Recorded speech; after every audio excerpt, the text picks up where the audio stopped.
I'm going to go right to this gentleman right here at the end of the Just asking to yeah. repeat the questions. Okay, I will. Sure will. Yeah. General Flynn, thanks for coming out, enjoying your comments.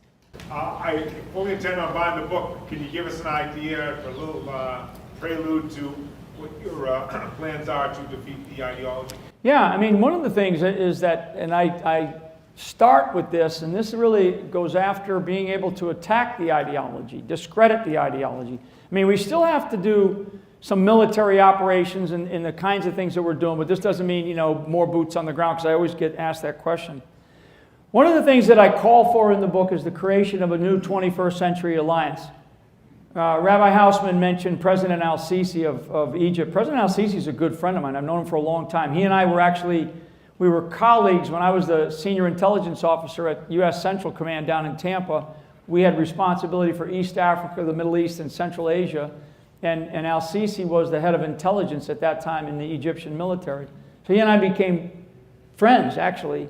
And what I felt like we should have done was we should have embraced him when he gave his great intellectually courageous speech at the Al-Azhar Mosque at the end of about a year and a half ago, beginning of 2015, end of 2014.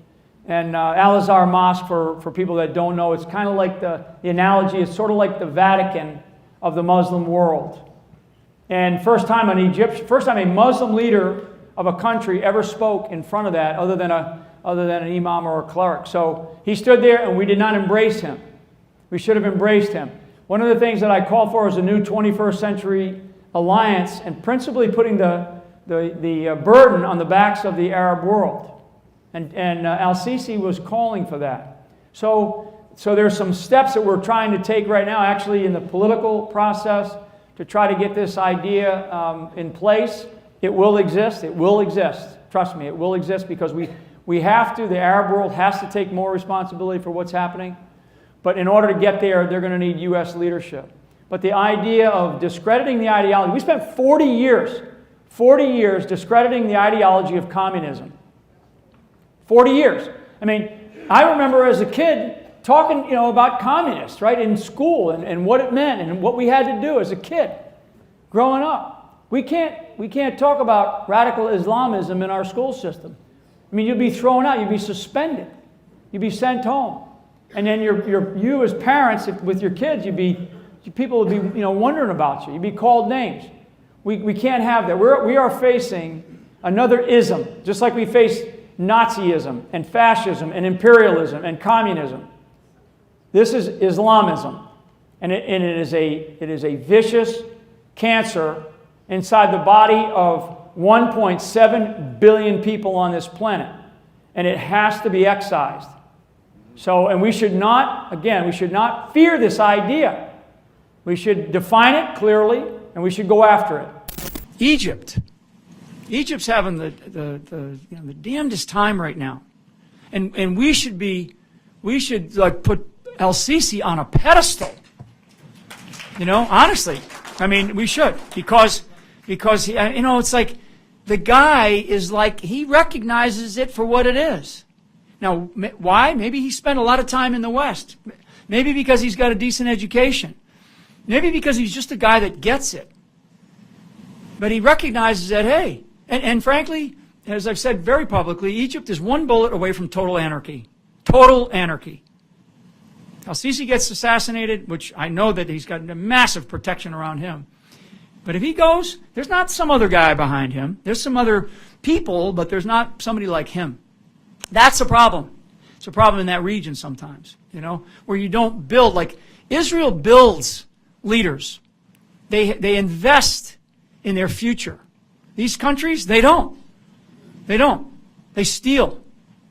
They steal. So they steal from their future. So a guy like Al-Sisi, he recognizes that to a degree.